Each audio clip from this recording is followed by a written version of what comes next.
नमस्कार दोस्तों, मैं राजकुमार मौर्य प्रखर इंडिया यूट्यूब मंच पे आपका स्वागत है। महाराष्ट्र में विधानसभा का चुनाव हो रहा है। 20 नवंबर को वोटिंग होगी, 23 नवंबर को नतीजे आएंगे। महाराष्ट्र के विधानसभा चुनाव से संबंधित लोक पोल का सर्वे आ चुका है। लोक पोल के सर्वे के मुताबिक किस पार्टी को कितनी सीट, कितना परसेंट वोट मिल रहा है, किस गठबंधन को कितनी सीट मिल रही है, सबका अलग अलग आपको बताने जा रहे हैं। आपकी जो भी राय है, आप अपनी राय को कमेंट करिए। चैनल पर पहली बार आए हैं तो चैनल को शेयर जरूर करिए।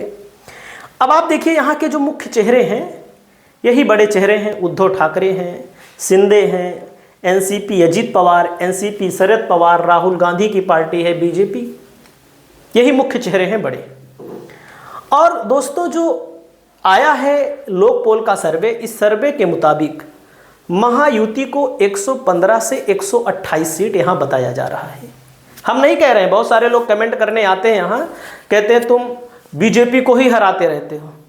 हमारी कोई इच्छा नहीं हारे जीते, लेकिन यहाँ पर लोक पोल के सर्वे में 115 से 128 सीट बताया गया है। वहीं पर अगला आएंगे, महायुति को 37 से 40% वोट मिल सकता है। महायुति मतलब बीजेपी गठबंधन को 37 से 40% वोट मिल सकता है। और महाविकास अघाड़ी को 151 से 162 सीटें यहां पर बताई जा रही है। महाविकास अघाड़ी मतलब कांग्रेस गठबंधन, जिसमें एनसीपी शरद पवार है, शिवसेना उद्धव ठाकरे हैं, कांग्रेस है। 151 से 162 सीट बताई जा रही है।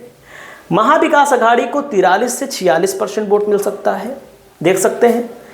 वहीं पर अदर को भी 5 से 14 सीटें मिल सकती हैं। अन्य पार्टियों को भी 5 से 14 सीट मिल सकती हैं। अदर को 16% से लेकर के 19% वोट मिल सकता है। वहीं पर अगर हम आप देखें तो अलग अलग पार्टियों को लेकर के, जैसे बीजेपी को कितनी सीट मिल रही है, बीजेपी को कुल मिलाकर के 80 सीट। बीजेपी सबसे ज़्यादा सीटों पर चुनाव लड़ रही है, तो बीजेपी को सबसे ज़्यादा सीट मिलेंगी। विदर्भ में बीजेपी को 15, महाराष्ट्र पश्चिम में 17, उत्तरी में 20, मराठवाड़ा में 8, ठाणे कोंकण में 11, मुंबई में 9, कुल बीजेपी को 80 सीट मिल रही है। 80 सीट। और वहीं पर शिवसेना शिंदे है, उसको विदर्भ में 4, पश्चिम महाराष्ट्र में 11, उत्तरी महाराष्ट्र में 2, मराठवाड़ा में 4, ठाणे कोंकण में 12, मुंबई में 7 और कुल मिलाकर के 40 सीट मिल रही है। एनसीपी शरद पवार के भतीजे अजित पवार को केवल 6 सीटें मिल रही हैं।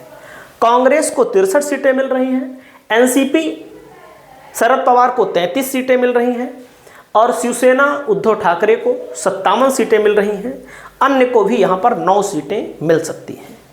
वैसे मैं आपको बताऊं, लोकसभा के चुनाव में यहाँ पर सबसे बड़ी पार्टी बनकर उभरी थी महाविकास अघाड़ी। महाविकास अघाड़ी में कांग्रेस 17 सीटों को लड़ करके 13 सीटों पर सफलता मिली कांग्रेस को।